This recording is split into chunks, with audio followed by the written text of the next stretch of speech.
Bueno, buenas noches. Hoy tenemos el mérito, la alegría de poder dar un shiur acá en Hanukkah. Y no es cualquier noche de Hanukkah, es la quinta noche, la quinta vela. ¿Por qué la quinta vela de Hanukkah es más importante que el resto de las velas? Porque todo el concepto de Hanukkah es la iluminación, es iluminar. ¿Y cuando se destaca la luz? Cuanto más oscuridad hay. O sea, donde hay más oscuridad, ahí es donde se destaca y brilla más la luz.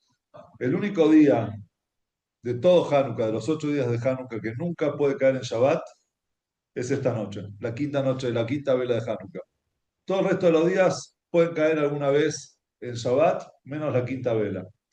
Por lo que eso representa que es el día más oscuro, o sea, de todos los días de Hanukkah sería el día más oscuro, y es ahí donde en esa quinta vela se destaca el brillo y la luz. Quiero que esta clase sea en memoria, hoy fue el entierro de Clary King, entonces que sea en memoria de ella, Clara Ruth Bat eh, Bat Gregorio, y también nunca podemos olvidar, siempre esta noche recordamos, hace muchos años atrás, quinta vela de Hanukkah, falleció un chico israelí que en el dique Cabra Corral, entonces siempre que llega la quinta vela lo recordamos y como hoy hay un shiur, entonces quiero también que sea en su memoria. La, cuando llega la fiesta de Hanukkah, todos conocemos la historia, la vamos a repetir porque siempre en las repeticiones de lo que uno estudia siempre encuentra cosas nuevas o escucha puntos distintos, puntos diferentes. Y en base a eso después vamos a hacer unas cuantas preguntas y vamos a ver un mensaje del Rebbe sobre el milagro de Hanukkah. Entonces la historia de Hanukkah conocida es que hace aproximadamente 2200 años atrás, en la época del segundo Bet HaMikdash, la época del segundo templo, la tierra de Israel estaba siendo disputada por dos grandes reinos. Dos reinos que si bien tenían el mismo origen, que eran griegos, era el gran imperio que había armado Alejandro Magno. Después de su muerte, el imperio se divide. Los poderes, todos querían gobernar. Entonces se hicieron varios reinos. Uno de los reinos era el de Ptolomeo, que estaba en Egipto, y el otro era de Seleuco, que estaba en Siria hasta Babilonia. Entonces ellos se disputaban la tierra de Israel. Al final, el que se quedó con la tierra de Israel era Seleuco, y después, digamos, su reino, el reino Seleucida, que venía, digamos, de él, que eran griegos, ellos dominaban sobre la tierra de Israel. Uno de los reyes de ese imperio se llamó Antíoco Epífanes. Antíoco era una persona muy cruel, un rey muy cruel, que él tenía digamos, como objetivo, además digamos, de gobernar y de conquistar tierras, él quería también que todas las tierras o toda la gente que estaba bajo su reino tenga las mismas creencias, la misma fe. Y por lo tanto él necesitaba borrar de la fe de los diferentes habitantes que estaban en su reino. Cosa que no era muy difícil, salvo una religión que sí era muy difícil conquistarla. Era muy difícil no conquistar sus tierras, sino conquistar sus tradiciones, que era la fe judía. Entonces él impuso en ese momento diferentes decretos. Principalmente se basó en tres cosas, en tres mitzvot. Él prohibió tres mitzvot que eran las bases de todo el judaísmo. Prohibió el Shabbat, prohibió el Brit Milá, la circuncisión, y prohibió el Kiddush HaJodesh, es decir, el guiarnos por un calendario hebreo que marca las festividades del pueblo de Israel. Es interesante que con estas tres mitzvot él atacó tres cosas con las cuales nosotros vivimos en este mundo: el tiempo, el lugar y la persona, el ser humano. Eh, el tiempo lo atacó con el tema del calendario. ¿Sí? El calendario hebreo marca los tiempos. Entonces él dijo, yo voy a golpear el tiempo del pueblo judío. Ahí voy a atacar. Que el pueblo judío cumpla la mitzvah, que tenga sus propios tiempos, eso no puede pasar. también voy a golpear el lugar, el espacio, que el espacio se refiere a la materia, al materialismo, que eso representa el Shabbat. ¿Por qué representa el Shabbat? Porque 6 días trabajarás, el séptimo día dejarás de trabajar. Es decir, que habla de la materia, del trabajo, de la creatividad que hay en este mundo, y por eso él lo prohibió. Y por último, quiso golpear también la Neyamá, el aspecto judío dentro del cuerpo del Yehudí, que es el Brit Milá. ¿Sí? Olam, Shana, Nefesh. Como se dice, Olam, el mundo, es decir, el espacio. Shana significa año, pero en realidad es el tiempo. Y Nefesh es a la persona, el ser humano. ¿Qué pasó en ese momento? Él no le alcanzó solamente con esos decretos, él también tenía que hacer que esos decretos sean cumplidos. Y por lo tanto, él castigaba hasta con pena de muerte a todos aquellos que violaban sus reglas, sus leyes. Son conocidos, hay varias historias, pero por ejemplo una de las historias era que habían encontrado, descubrieron 1000 personas que habían cumplido Shabbat, las encontraron cumpliendo Shabbat, las metieron a todos en una cueva, encendieron fuego en la cueva y taparon la entrada, cosa de que ellos se ahogaron adentro porque el fuego consumió el oxígeno y se murieron ahogados.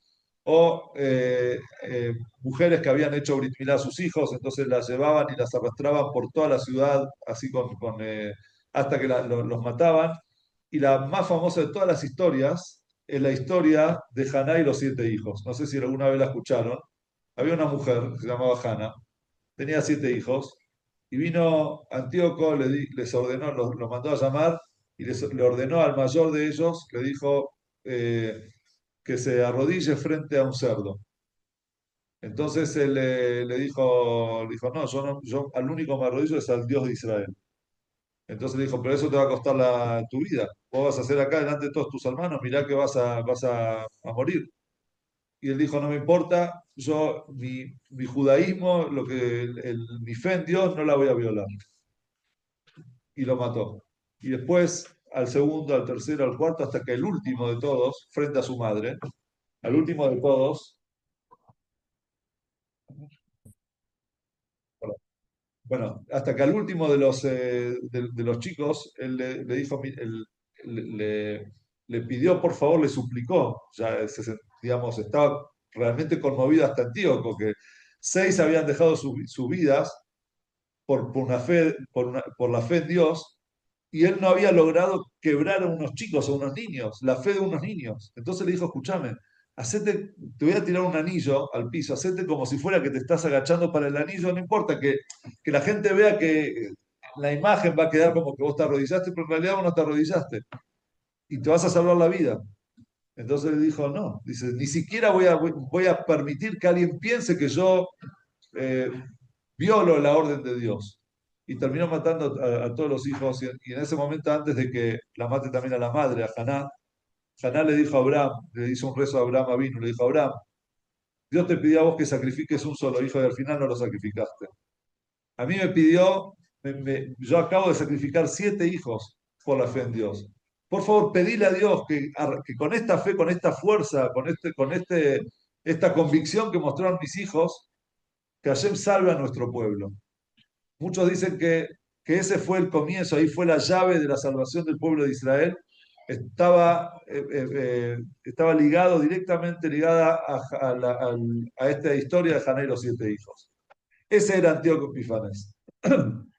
Mucha gente en el pueblo, gran parte del pueblo, quizás hasta la mayoría, empezó a asimilarse, empezó a adoptar, a abrazar el helenismo, la cultura helenista, que era una cultura muy rica hasta el día de hoy, tiene gran influencia en todos nosotros. Pero también hubieron mucha gente que siguieron fieles a su Torá. Ellos sabían, él agarró, sacó al Cohen Gadol, al sumo sacerdote del templo, y puso un judío helenista, lo puso en su lugar.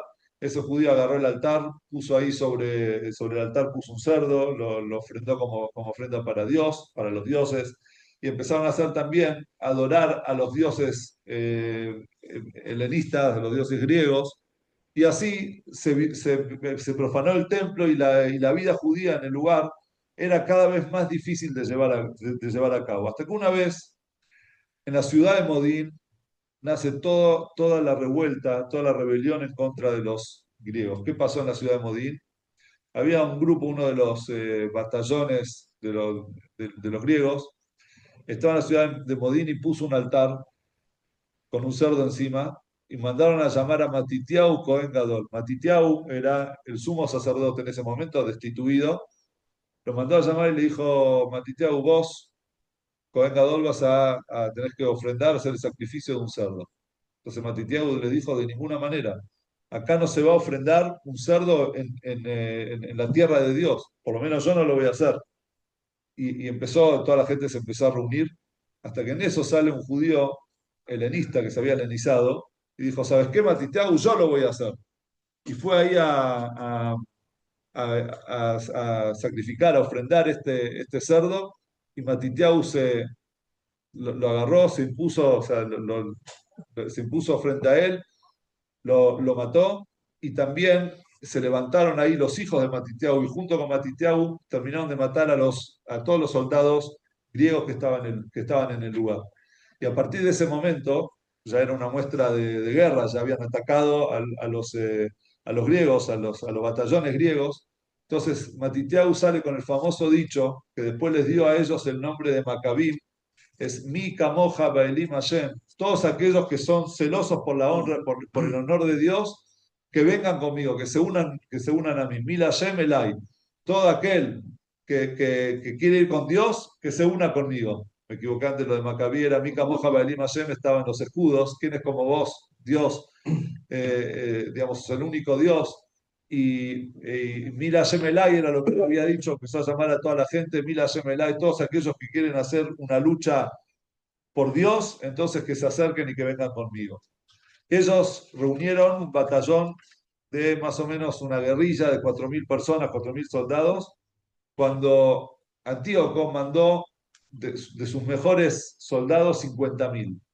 50.000 soldados bien armados, bien entrenados, con elefantes, los griegos luchaban con elefantes, contra 4.000 personas que ni siquiera armas tenían prácticamente. Pero ellos tenían dos cosas que fueron clave. La primera es la que seguramente se imaginan, es la emuná, la convicción, la fe en Dios, la lucha por un ideal, por no sucumbir ante la opresión de los malvados, aquellos que querían exterminarnos, y ahora vamos a ver qué tipo de exterminio. Y segundo, ellos conocían muy bien las tierras. Acá en Salta, yo siempre cuando cuento la historia de Hanukkah, te cuento la historia, solamente estudiaron la batalla de Güemes, ¿no? De los infernales, cómo eran. Ellos conocían cada cerro, cada montaña, cada camino, cada valle, cada río. Entonces sabían dónde atacar y dónde esconderse. De esa manera también los macabim, esta pequeña guerrilla, sabían tácticamente cómo atacar al enemigo, porque ellos conocían cada cerro, cada montaña de Israel. Y así ellos fueron haciendo golpes pequeños pero fuertes, letales, hasta que después de 3 años de lucha, de batallas, ellos los helenistas levantaron la bandera blanca, se rindieron y dejaron Eretz Israel. Y ahí quedó, después hubieron unos cuantos focos digamos, de batallas, de guerras, pero en líneas generales ellos pudieron tomar el dominio de vuelta de la tierra de Israel y obviamente eso pasó en el día 25 del mes de Kislev, 24 del mes de Kislev. El 24 del mes de Kislev ellos terminaron la guerra. El día 25 del mes de Kislev era el primer día después de la guerra, como dice la palabra Hanukkah, significa Hanú, Jafei. ¿Qué significa Hanú? Hanú es descansaron, la Jnot es acampar. Ellos acamparon, es decir, ya dejaron de estar en los cerros ocultos, en las cuevas, en las montañas. Ellos ya pudieron acampar, pudieron descansar el día 25 del mes de Kislev. Por eso Hanukkah, ¿sí? Hanukkah es el día 25 del mes. Y ese día ellos entraron al templo y lo limpiaron, sacaron los ídolos que estaban ahí, lo acomodaron y estaban ya dispuestos para retomar, no querían perder ni un día de servicio en el Bet HaMikdash, y estaban dispuestos para retomar los servicios. Ese día reinauguraron el Mizbeach, el altar, sacrificando, trayendo una ofrenda de un animal kasher, y también tenían que encender la menorá que estaba en el templo. Cuando ellos fueron a encender la menorá, se dieron cuenta de que no habían aceites puros, purificados, vasijas de aceite puro. Entonces buscaron y encontraron una sola vasija de aceite y ellos dijeron, bueno, hacer nuevo aceite va a demorar, por lo menos, va a demorar 8 días, así que mandamos a hacer nuevo aceite, pero ¿qué hacemos con este aceite? Tenemos una vasija que va a durar un solo día. Ellos dijeron, vamos a encender y que sea lo que Dios quiera. Hoy tenemos la posibilidad de hacer algo por Dios. Esa posibilidad nosotros no la podemos desperdiciar. Encendieron la menorá ese día y milagrosamente ellos pudieron seguir encendiendo. Se ve que el aceite no se terminaba de esa vasija y lo que duraba un solo día duró 8 días hasta que llegó el nuevo aceite. Y acá viene lo interesante y el punto, el núcleo de toda esta charla. ¿Dónde está la festividad de Hanukkah en la Torá? Obviamente no está en la Torá. ¿Por qué no está en la Torá? Porque eso ocurrió después de la Torá escrita. Pero sí está en el Talmud. El Talmud pregunta, dice, Mai Hanukkah. Sí, Mai Hanukkah, pregunta Mai, y la palabra Mai es Ma, es qué es en arameo. En arameo, en Mai Hanukkah. Entonces dice, Mai Hanukkah es qué pasó en Hanukkah, por qué festejamos Hanukkah. Entonces dice el Talmud que el día 25 de Kislev nosotros festejamos 8 días de Hanukkah, en los cuales, en los días donde que no hay duelo, no hay Espedim, porque en ese día entraron los Yudim habían logrado vencer a los Yevanim, a los griegos, y cuando entraron al templo no encontraron vasija de aceite puro hasta que encontraron una sola y duró 8 días y por eso nosotros hacemos Hanukkah. Y lo interesante de esto es que en realidad el Talmud en ningún momento, si bien lo cita como algo de pasada, no nos muestra a nosotros no nos dice a nosotros el milagro, la grandeza, lo importante de la batalla que hubo en Hanukkah. Es decir, si nosotros tenemos que decir qué pasó en Hanukkah, qué es lo más importante, y que ganamos, que vencimos al enemigo, logramos erradicarlos de nuestra tierra. Eso trajo después consigo el milagro del aceite. Entonces, ¿por qué el Talmud dice por qué hacemos Hanukkah por el aceite? Y en realidad lo de vencer al enemigo ni siquiera lo toma como algo grandioso. Dice que una vez que los Hashmonaim lograron doblegar al enemigo, entraron al templo y ahí empieza a desarrollar el milagro del aceite. Entonces, primero tenemos que ver, hay una cosa, recién acabamos cuando encendimos la Hanukkah, cantamos una canción que es un párrafo largo que se llama Nerota Lalu. En el Anerot Alalu, donde cuenta también, dice un poco de la historia de Hanukkah, nosotros decimos tres cosas: Ala Teshuot, Ala Nisim, ve Ala Niflaot. ¿Sí? Por las Teshuot, por los Nisim y por los Niflaot. ¿Qué es Teshuá, qué es Nisim, qué es Nes y qué son Niflaot? Entonces el Rebbe explica en una sijá, dice algo muy interesante. Cada una de estas palabras parecerían sinónimos, pero en realidad no lo son, se refiere a una parte de la historia de Hanukkah.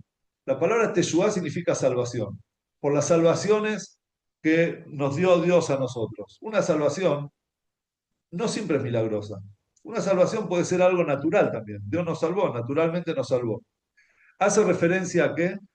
A ese momento en el que Matitiau, Cohen Gadol, estaba en el Modín, estaba siendo humillado por los soldados griegos, queriendo obligarlo a sacrificar un cerdo, y él se estaba oponiendo, y en eso de repente vino un muchacho y empezó a decir: yo lo voy a hacer, dejando en ridículo a la Torá y a Dios.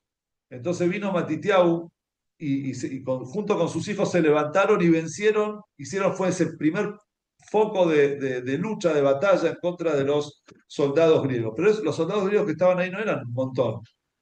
Está bien, es verdad que eran más fuertes, estaban armados, eran soldados, estaban entrenados, pero no era un gran milagro, fue una salvación natural, es decir, algo que podía pasar, sucedió. Después vinieron los Nisim, la palabra Nes significa los milagros. ¿Qué es algo milagroso?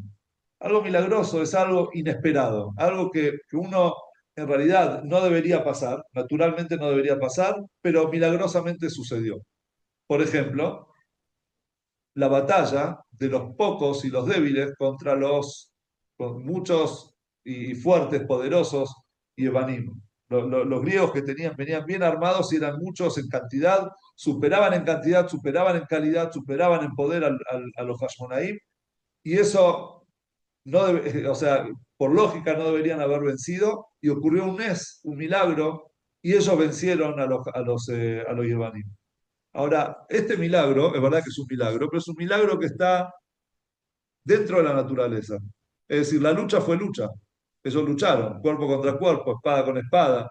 ¿Sí? De hecho, hubieron bajas también dentro de los Maccabim y hubo estrategia. Ellos vieron la forma de atacar, de cuál es la mejor manera, no sé, atacarlos repentinamente o en lugares donde ellos no tenían escapatoria. Como sea, ellos hicieron una táctica y esa táctica funcionó. ¿Es un milagro? Obvio que es un milagro, porque aún así son un montón contra pocos. Pero de todas maneras, ese es un milagro que estaba dentro de la naturaleza. Y después vienen los niflaot. ¿Qué son los niflaot? Algo niflá, algo pele, es algo maravilloso. Es algo que está por encima de la naturaleza. Por ejemplo, un aceite que debe durar, digamos, físicamente, por cantidad, tiene que durar un solo día, de repente dura 8. Eso ya está por encima de lo natural. Entonces, por eso nosotros cuando encendemos la vela decimos a la teshuot, a la nisim, a la niflaot. Ahora, es verdad que lo niflá, lo maravilloso del encendido de las velas de Hanukkah hacen a nuestra festividad, pero ¿por qué no nombrar, por qué no hacer un día festivo también por la batalla, por la heroica batalla de los Maccabim frente a los griegos? ¿Por qué el Talmud no lo toma como algo importante? Y de hecho, nosotros vemos en otras festividades, la Gemara no pregunta, el Talmud no pregunta, ¿Mai Pesach? ¿Mai Purim? No pregunta. ¿Verdad? Y nosotros vemos también en Purim en Pesaj que se destaca. Se destaca que el faraón nos quiere matar y nos esclavizó y también nos quiso matar y todo, y bueno, salimos a la libertad. En Purim, Amán y Ahasverosh quisieron aniquilar a todo el pueblo judío y por medio de Esther y Mordejai, y Dios hizo un milagro y se hizo al revés y ellos al final lograron sobrevivir y por eso hacemos Purim. Vemos que todas las festividades, digamos, que hay, que quisieron matar, ¿no? Se cuenta la historia de una batalla, de algo que pasó y que nosotros nos salvamos. Pero en Hanukkah no. Ahora, hay diferentes opiniones al respecto. Hay quienes dicen, hay comentaristas que dicen que en realidad lo que está preguntando es, por ejemplo, Mai Hanukkah es ¿por qué 8 días? ¿Por qué no un solo día? ¿Sí? Entonces, por eso, para explicar por qué 8 días, entonces trae el milagro del aceite. Porque si hubiese sido por la batalla, alcanzaba un solo día, como Purim. ¿Por qué 8? 8 días por el tema del aceite, ¿sí? O, por ejemplo, otro dice, viene a explicar el Talmud por qué la palabra Hanukkah. ¿Qué tiene que ver el encendido de la Hanukkah con Hanukkah? O sea, ¿por qué encendemos Hanukkah? Hace referencia, como dije antes, a la batalla en realidad. Hanú, Jafei, que ellos descansaron, pudieron acampar, se tranquilizaron, por fin terminó la batalla, se rindieron los enemigos cuando el día 24, y por eso el día 25 ellos fue el primer día de tranquilidad y de paz.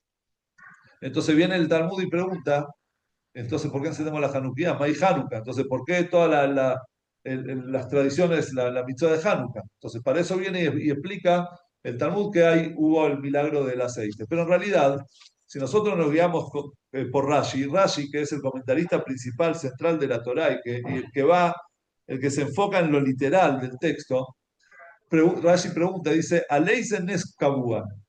Cuando el Talmud pregunta, May Hanukkah, ¿qué Hanukkah? Dice Rashi, se refiere el Talmud a decir, ¿por qué milagro? ¿Cuál es el milagro por el cual fue instaurado Hanukkah? ¿Cuál fue ese milagro? Y ahí sobre eso explica que el milagro fue por la vasija de aceite, etcétera, todo lo que nosotros dijimos antes. Y esto en realidad eh, nos trae varias preguntas, ¿sí?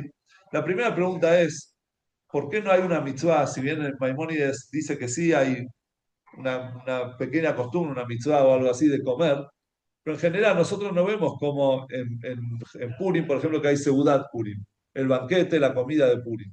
Pesaj, ni hablar, tenemos el ceder de Pesaj, nos sentamos y comemos. Y en general, ¿cómo puede ser? Los judíos por cualquier pavada comemos.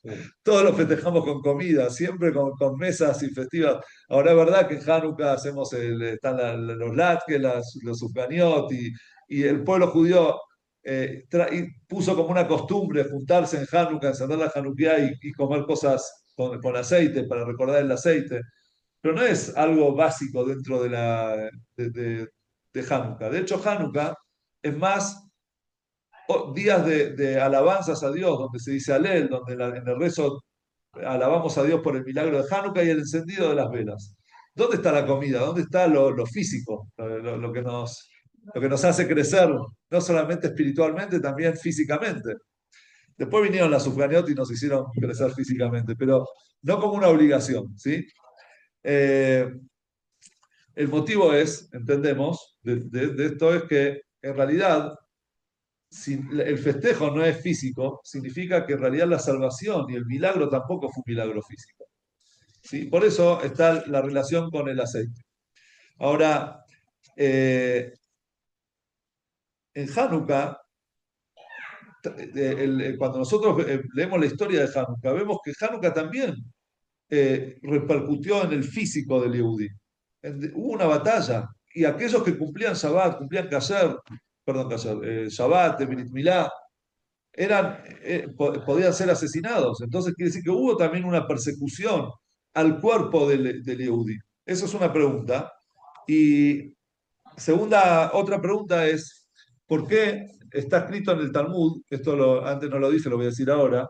El Talmud, después de contar la historia de qué pasó en Hanukkah, termina diciendo, Le Shaná Jerez, perdón, al año siguiente, al próximo año, los sabios lo fijaron como una festividad. ¿Qué quiere decir eso? Cuando ellos ganaron la batalla, los Macabim, no dijeron, bueno, a partir de ahora, todos los años para esta fecha, nosotros lo vamos a hacer un día festivo. Pasó un año regular, nadie sabía si iban a festejar o no. Al año siguiente, cuando llegó la festividad de Hanukkah, dijeron los Jajamim, señores, gente, a partir de ahora, al año vamos a festejar el año, vamos a festejar los años siguientes, Hanukkah todos los años. ¿Por qué?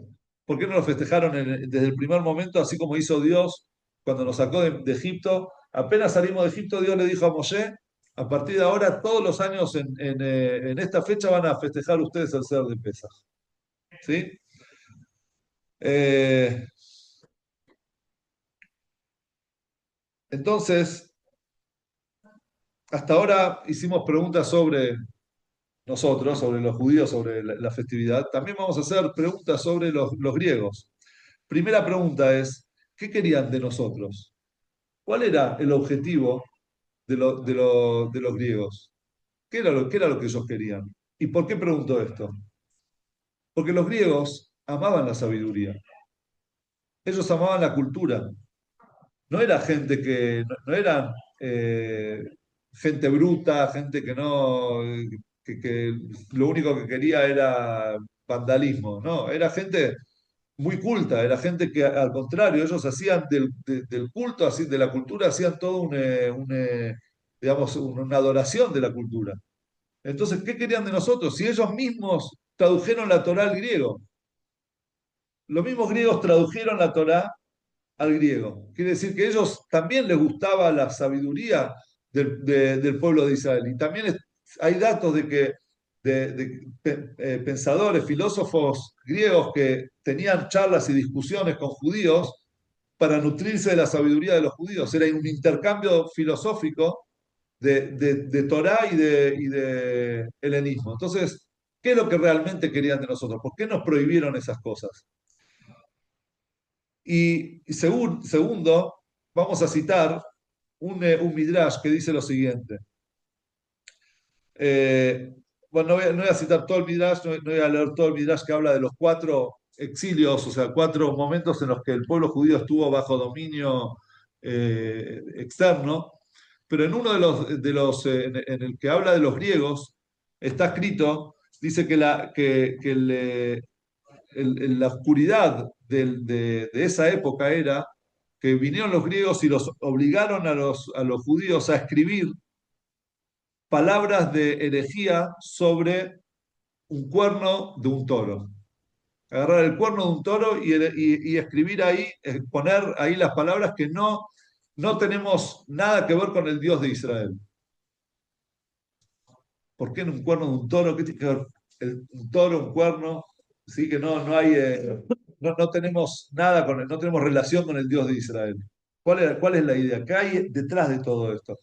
Bueno, hay un rabino polaco de hace 500 años atrás que él escribió, él dijo que estuvo en un museo y vio que en la época de antes se usaban los cuernos como mamadera para los bebés. Entonces le ponían, digamos, hacían un agujerito en el cuerno y de ahí le ponían a los bebés y le ponían la leche y por ahí ellos podían tomar, digamos, alimentarse. Entonces dijo, ahora entendí por qué lo pusieron en el cuerno. Lo que significa es, desde chiquitos, desde la cuna, ellos querían inculcarles a los niños que no tenemos nada que ver con el Dios de Israel. Es decir, desconectarlos de su espiritualidad, desconectarlos de su Dios. Pero en realidad es una explicación muy linda, pero tenemos que entender con más profundidad qué significa eso. Entonces, vamos a traer el libro que se llama Megalea Mukot, que dice así: la palabra Antiochus suma 156, que es el mismo valor numérico que la palabra Yosef. Yosef suma 156 y Antijus suma también 156, que es el mismo valor numérico que las palabras Melech y Abba, rey griego, ¿sí? Rey de Grecia, que también suma 156. Y por eso, dice él, ellos exigieron que escriban en el cuerno de un toro que no tienen conexión, no tienen relación con el Dios de Israel. ¿Por qué? Porque Yosef, cuando Jacob le da la bendición a sus hijos, entre las bendiciones que le da a Yosef, le dice, Bejor lloró a darlo. El primogénito de su toro fue el esplendor de él, fue ¿cómo se dice? Algo majestuoso para él.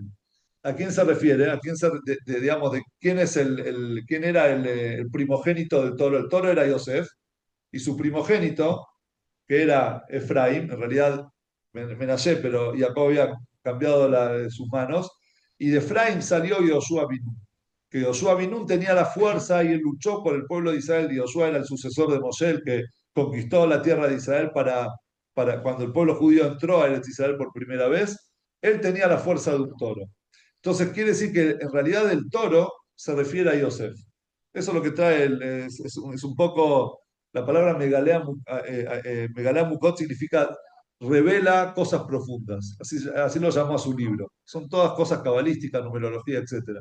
Entonces él relaciona esto de Antíoco, esta orden de escribir en el cuerno de un toro, lo relaciona con Yosef.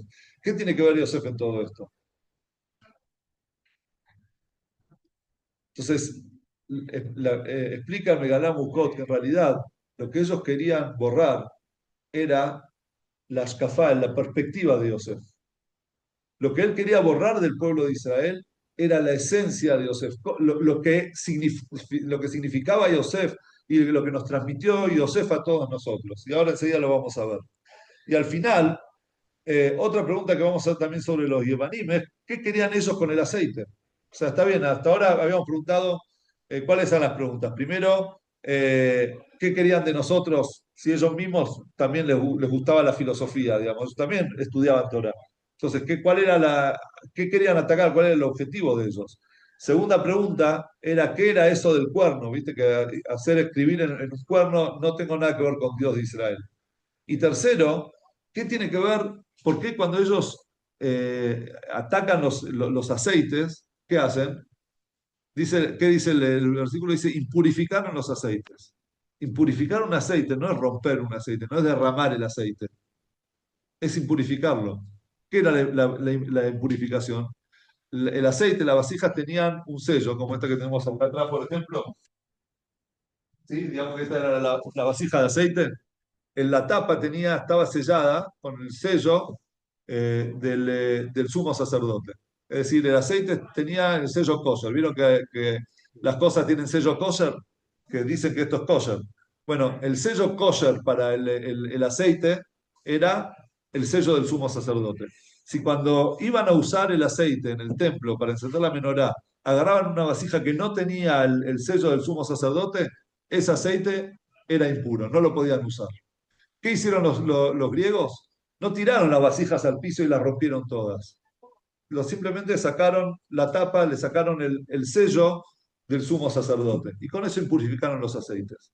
Y la pregunta es ¿por qué? Si vos querés evitar que ellos enciendan la menorá, hacerlo escondiendo el aceite, rompiéndolo, no sé, tirándolo al suelo, ¿por qué impurificando?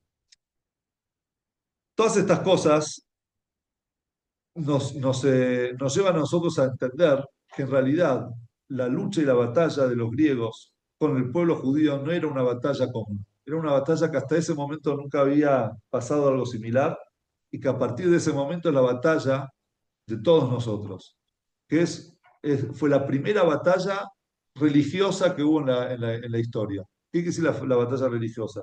Ellos no lucharon contra el cuerpo, contra el físico del pueblo de Israel porque a diferencia de otros imperios que exiliaron al pueblo, nos mandaron a Babilonia, nos mandaron a Egipto, nos mandaron a Roma, ellos permitieron que el pueblo judío se quede en la tierra de Israel. También nos permitieron estudiar la Torá. No les molestaba que nosotros cumplamos el Shabbat en realidad. ¿Qué es lo que les molestaba? En el rezo que nosotros tenemos, decimos en Hanukkah, hay 5 palabras que resumen todo el problema que tenían los griegos con nosotros. Dice así, Lashkiham, lo que ellos querían era Lashkiham Torateja uleavirame juke rechoneja. Era hacerles olvidar tu Torá y hacerlos violar tus leyes. El problema de ellos no era la Torá, el problema de ellos era tu Torá. ¿Torá de quién? Cuando digo tu Torá de quién, de Dios. Ellos le decían al pueblo judío, no me molesta que estudies Torah, nosotros también está traducida al griego. Vamos a discutir, pero siempre la lógica está por encima de todo. Sócrates, el padre de toda la filosofía griega, maestro de los maestros griegos, él, ¿por qué murió? Él iba en la calle dando enseñando sus lógicas, hasta que una vez lo persiguieron porque estaba cambiando, modificando lo que hasta ese momento los griegos, el gobierno griego entendía como correcto. Entonces le dijeron a él, escapate. ¿Y él qué dijo? ¿Cómo escaparme? Voy a escapar, estoy yendo en contra de la ley. El gobierno es la ley y yo tengo que atenerme a la ley. O sea, él murió por su lógica. Entonces decían los Hasidim, cuando contaban esto, que en la época del Alter Rebbe, decían que cuando murió Sócrates subió al cielo y le dijo a Abraham, Abraham, yo quiero estar con vos en el Gan Eden. ¿Por qué? Porque yo morí por mis ideales y vos también moriste. Vos fuiste a matar a tu hijo también, lo hiciste. O sea, no lo terminaste haciendo, pero estabas dispuesto, te echaron te metieron en una hoguera y aceptaste, te dijeron andar a matar a tu hijo, aceptaste. Entonces ahora no estás equivocado. Vos entregaste la vida por tu lógica. Yo entregué la vida por lo ilógico. Yo entregué la vida por Dios. Es decir, yo no es que adoré mi lógica y yo morí por mi lógica, por mi convicción, lo que yo creo y entiendo que es correcto. Yo morí porque justamente por no entender, porque no entiendo a Dios. Pero si Dios existe y ahora me está pasando esto, y bueno, moriré, será porque así quiso Dios. Ese era el problema de los griegos. Los griegos no les molestaba que el pueblo judío estudie la Torá y cumpla las mitzvot. Les molestaba que sean las mitzvot de Dios, que sea la Torá de Dios. ¿Por qué hacer culto de algo que está por encima de la lógica? Si es así, entonces ya está al nivel de Antíoco. Antíoco era el rey. Y él era el único que podía traer, no sé, reglas y leyes y lógica, porque él era el rey. Ahora, si viene un judío, Matitiahu, Cohen Gadol, y decía, yo al único que me arrodillo es al Dios de Israel, pero ¿cuál es la lógica? Sin lógica, porque está por encima de toda lógica, porque Él es el creador. Entonces, lo está poniendo al Dios de Israel en el mismo lugar que Antíoco. Entonces ahí estaba el problema y la lucha y la batalla de los Yevanim. Y ahora vamos a ver por qué la guerra en realidad no era una batalla física, era una batalla también por esos ideales de sobre espirituales que tenía el pueblo de Israel. Entonces,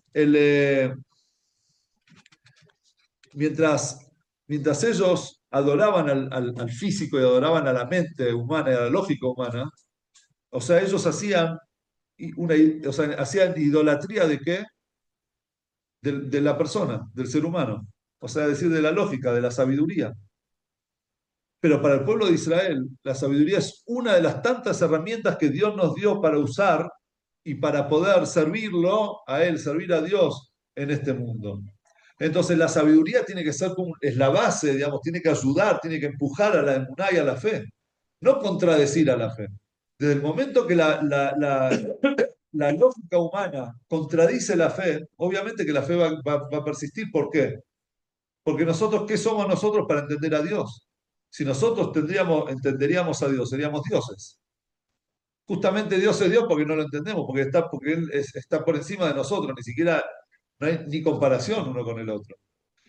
Entonces, cuando los Yevanim quisieron, eh, cuando ellos entraron al Bet HaMikdash, ellos no querían, el problema de ellos no era que ellos no enciendan la menorá, no tenían problema que enciendan la menorá, por eso, ¿qué hicieron con las vasijas? No las tiraron al piso, no las rompieron, simplemente le sacaron el sello del Kohen Gadol. ¿Por qué? Porque ellos dijeron, ¿cuál es la lógica de pureza e impureza? ¿Por qué si el sumo sacerdote le puso un sello, un pedazo ahí ¿cómo se llama? Lacre. Lacre con su anillo y le puso el sello, entonces esto ya sirve para encender la menorá, y si yo no toco, no muevo el aceite de adentro, le saco simplemente la parte de arriba, ya queda impuro. ¿Qué es eso? ¿Cuál es la lógica? No es lógico. ¿Sabes qué? Igual prende. ¿Cómo? Igual prende, igual es lo mismo, hace la misma función. Entonces, enciendan la menorá, pero enciéndala con un aceite que no tenga ese sello. No hagan cosas ilógicas. No hagan cosas, ese judaísmo que porque Dios se lo dijo, uno lo hace sin entender. Y viene el judaísmo y le dice, no, están equivocados, nosotros vamos a luchar contra eso. Vamos a luchar contra eso porque nuestro pueblo es un pueblo que a lo único que venera es a Dios. Es decir, Dios es justamente lo que nosotros no podemos entender. Ahí es donde nosotros encontramos a Dios. Porque si nosotros haríamos únicamente lo que es lógico, no estamos creyendo en Dios. Estamos creyendo en nuestra propia mente. No necesitamos a Dios para saber que no podemos asesinar. A eso no estamos cumpliendo la orden de Dios. Estamos cumpliendo lo que nuestra lógica nos dice. Es más, siempre se dice que uno tiene que cumplir las cosas ilógicas, o sea, las cosas, las mitzvot que no son lógicas como si fuesen lógicas. ¿Sí? Por ejemplo, carne y leche. ¿Cuál es la lógica de carne y leche? No hay lógica. Pero te dice, bueno, cumplilo con la lógica, como si fuese, digamos, con la convicción de que si tuviese una lógica. Y si podés buscar una lógica, buscásela. Pero en realidad nosotros decimos al revés. Cumplí lo que es lógico, el no robarás, no lo cumplas porque vos entendés que está mal robar. Porque si vos lo haces porque entendés que está mal robar, estás cumpliendo tu mitzvah, no la mitzvah de él, no la mitzvah de Dios. Para cumplir la mitzvah de Dios, vos lo tenés que hacer porque Él te lo está pidiendo. Y por eso también Dios puso mitzvot que no son lógicas, para que la persona pueda empaparse de órdenes el único motivo es porque Dios nos ordenó. Y ahí está el cumplimiento, la elevación del pueblo de Israel. Eso era el motivo por el cual los Yevanim no echaron el aceite sino lo mantuvieron. Y ese fue el origen de la lucha, la batalla de ellos, no contra el Shabbat, sino contra tu Shabbat, no contra la Torah, sino contra tu Torah, no contra el Brit Milá, porque la circuncisión es algo sano y ¿cómo se dice? Y Higiénico. es higiénico y qué sé yo. Eso hacelo, no tengo problema. El problema no es la milá, el problema es el brit. ¿Qué es brit? El pacto con Dios. ¿Qué es el pacto con Dios? Y más a un nene a los 8 días que no tiene ni siquiera conciencia de lo que le están haciendo, eso es ilógico. Esa era la batalla de los Yevanim. ¿Y por qué le hicieron escribir en un cuerno en el cuerno de Yosef, eso que representa a Yosef, en un cuerno yo no tengo nada que ver con el Dios de Israel, porque Yosef representaba justamente lo opuesto. Yosef él fue el primero, el primer Yehudí en vivir fuera es verdad que Jacob se fue a la casa de Labán y volvió, pero fue a su familia. ¿Por qué Isaac lo manda a lo de Labán? Porque era su familia y Abraham fue llevar a Israel y casa a Isaac también con alguien de su familia. Y a Yosef, en cambio, lo terminan vendiendo a Egipto, un lugar lejos, digamos, de toda la tradición que él tenía hasta ese momento, de todo lo que él había aprendido. Y en ese lugar Yosef se mantuvo fiel, fiel a Dios. ¿Y cómo sabemos que se mantuvo fiel a Dios? Porque Potifar, que era el ministro del faraón, y era era el amo de Yosef, porque Yosef fue esclavo en su casa, conocen la historia con la esposa de Potifar, cuando él le dice le dice al faraón, le habla de Yosef, él dice, este muchacho él es una persona que sigue, o sea, que Dios está con él. Hashem mismo, Dios está con él. ¿Y cómo sabe que Dios estaba con él? Porque si él no cree en Dios, Potifar ni el faraón creían en el Dios de Israel. ¿Por qué de repente Potifar llega a la conclusión que Dios está con él? Porque en realidad Yosef, todo lo que hacía, todo lo que decía en todo momento, Shem Shamaim Shagur Befim. ¿Qué significa eso? El nombre de Dios estaba en su boca. ¿Cómo está Yosef? Baruch Hashem, gracias a Dios, muy bien. ¿Que podés hacer tal cosa? Bezrat Hashem, si Dios me lo permite, lo haré. Y todo el tiempo él estaba citando a Dios, al punto tal que cuando el faraón lo manda a llamar y le dice, Yosef, yo escuché que vos sos un genio interpretando sueños, ¿eh? ¿Qué le dice Yosef? Yo quiero que me interpretes mis sueños.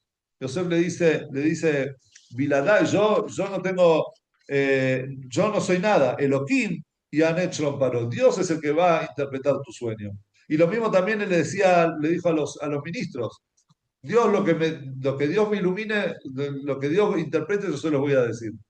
Entonces, cuando Potifar ve que Yosef tiene éxito en todo y que interpreta los sueños, en todo, Dios está con él.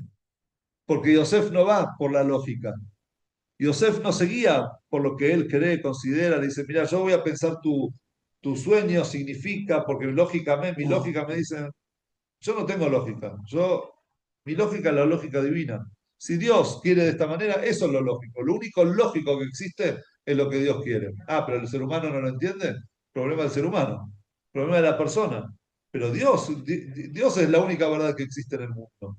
Entonces vino Antíoco y le ordenó al pueblo, ellos los griegos que querían, dijeron agarren un cuerno que representa a Yosef y pongan ahí, yo no tengo nada que ver con el Dios de Israel. O sea, hagan lo opuesto a lo que Yosef les enseñó a ustedes.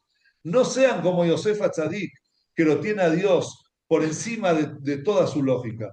Háganle culto a su sabiduría, háganle culto a su lógica. Y eso es el aceite. El aceite representa la sabiduría. ¿Por qué? Porque el aceite flota por encima de todo. Esa es la sabiduría. La sabiduría está por encima de todas las cosas. La pregunta es, ¿qué tipo de sabiduría tenés? ¿Una sabiduría que está conectada con arriba, con lo sobrenatural, con una sabiduría que en realidad es utilizada porque Dios nos dotó a nosotros de sabiduría, nos dio a nosotros lógica para que pensemos, porque no estoy diciendo, Hasbe Shalom, que el Yehudí no tiene que pensar, al contrario, si uno agarra el Talmud es puro análisis, pura sabiduría, pensamiento, lógica, pregunta-respuesta, pero eso es para nosotros, porque nosotros somos limitados y esas son las herramientas que nosotros tenemos. Si no tenemos esas herramientas, entonces, ¿cómo vamos a vivir? Ahora, cuando nuestras herramientas no nos alcanzan, porque de repente tengo un tornillo, pero el destornillador Phillips es demasiado grueso y no entra y se roba, y no es lo que le pasa a nuestra sabiduría. Intento, pero no llego, no logro entrar a ese punto tan finito de entendimiento, no lo entiendo. Bueno, pues ahí está la fe, está la emuná. No por eso vamos a dejar de cumplir ciertas cosas, como la famosa historia de la red y del pescador, que no la voy a repetir hoy. Pero también vamos a traer otro ejemplo, que Rabino Ezequiel Sofer en Israel decía que el ibuprofeno para chicos tiene remedio y después le ponen un gusto, ¿sí? El gusto para que el chico lo pueda tomar, aunque es horrible, pero bueno. Pero le ponen gusto para que el chico tome. Ahora, imagínense la persona, el griego va a decir, en realidad lo que cura es el gusto. Pero el judío, ¿qué va a decir? ¿Tonto? Eso le ponen eso para que vos puedas sentirlo. Pero lo que cura no es el gusto, es todo, la medicina que tiene adentro. Entonces Dios nos dio a nosotros la sabiduría como el gusto, nos dio a nosotros la lógica, nos dio el entendimiento como el gusto para que podamos sentir el gusto y acercarnos, creer que estamos entendiendo algo de lo divino. Pero eso es solamente el gustito, lo divino real, lo realmente divino, lo profundo de todo, eso no a Dios no lo vamos a entender nunca. ¿Cómo vamos a entender a Dios? Y esa es la victoria de los Maccabim, esa es la victoria de los Hashmonaim y lo que nos enseña a nosotros la festividad de Hanukkah. Hanukkah no lo festejamos comiendo, porque no fue una lucha, una batalla en contra del cuerpo, el físico del judío. Ellos no tenían problema con el Yehudí, que el Yehudí exista. Ni siquiera tenían problema con la Torá, tenían problema con lo espiritual, tenían problema con tu Torá, con lo divino, con eso que está por encima de la lógica humana. Entonces, por eso, nuestra forma de festejar, nos dice el Talmud, es con el encendido de las velas. Por eso el Talmud cuando pregunta qué es Hanukkah, no está diciendo no vale no hubo un milagro en la batalla. Obvio que hubo un milagro en la batalla, pero ese milagro de la batalla no era un milagro físico, no era una batalla física. El milagro era parte del aceite, era parte de la sabiduría, era parte de ese ideal, de esa lucha entre dos ideales. Si hay que hacerle culto a un Dios que está por encima del intelecto, o si hay que hacerle culto al intelecto, a la razón. Entonces, como esa fue la lucha, esa fue la batalla, entonces nosotros lo festejamos de una manera, con una llama. Porque la llama tiene tres características que son muy divinas, son muy espirituales. En primer lugar, la llama siempre sube. Para la llama no hay fuerza de gravedad. Es dentro de la materia, dentro de lo físico, lo más espiritual que hay. Entonces la llama siempre tiende a subir. Uno baja la vela hacia abajo, pero la llama sube. ¿Por qué? Porque la llama es espiritual. Lo mismo también, la sabiduría y la neyamá de la persona siempre tiende a subir y a elevarse a Dios. Nosotros no nos quedamos, no bajamos hacia la persona, sino nos elevamos hacia Dios. Ese es el punto. Y por otro lado, la llama también, vos la podés, no toma la forma del recipiente. Vos vas a encender el fuego en un vaso, en donde sea, pero el fuego se va a sacudir, va a saltar, no es que tome una forma, no es que van a ver el vaso lleno de fuego, sino van a ver el movimiento de la llama frente. ¿Por qué? Porque no es algo quieto. En otras palabras, la sabiduría del ser humano no depende del recipiente. La sabiduría del Yehudi no depende del recipiente, porque el recipiente contenedor es limitado. Nosotros, nuestra emuná, trasciende al recipiente. Nuestra neyamá va más allá de lo que nosotros podemos entender o dejar de entender. El recipiente no nos da a nosotros la forma de la emuná. La emuná está por encima del recipiente. Y por último, el fuego es la única materia que es infinita. ¿Por qué es infinita? Porque vos puedes agarrar una llama y encender infinitas velas y la llama no se disminuye. No hay menos fuego si vos encendiste una, 10, 20, 1 millón de velas desde esa llama, a partir de esa llama. Lo mismo también pasa con la emuná. La emuná no se disminuye. La emuná, no importa donde sea, vos la podés compartir y compartir y compartir. La fe en Dios, la emuná en Dios, que está por encima de la lógica, es lo que realmente hace que la persona sea lo que es, un ser divino, un ser espiritual. Y esa es la idea, digamos, el punto de la festividad de Hanukkah y la batalla de los Maccabim, de Matitiau y sus hijos con los Yevanim. Y también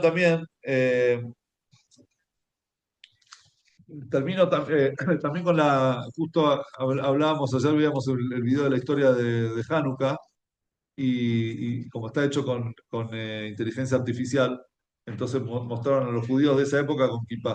Entonces yo digo, si los judíos en esa época no usaban kippah. Entonces alguien me miró y me dijo, ¿cómo los judíos no usaban kippah? La kippah es algo nuevo. ¿Por qué es algo nuevo? Porque en la época de antes los judíos no usaban kippah hasta que eh, hubo un personaje, digamos, un personaje en el Talmud que dijo, yo me cubro la cabeza porque Dios está siempre por encima mío, para recordar que Dios está por encima mío. Obviamente que existía la obligación de cubrirse la cabeza, se cubrían con turbantes y cosas así en el momento, digamos, en momento de santidad, pero no es que todo el tiempo llevaban una kippah en la cabeza. Sin embargo, los Yehudim, desde esa época, todos tomaron eso como algo sagrado. Hoy en día la kippah es el símbolo de un Yehudi.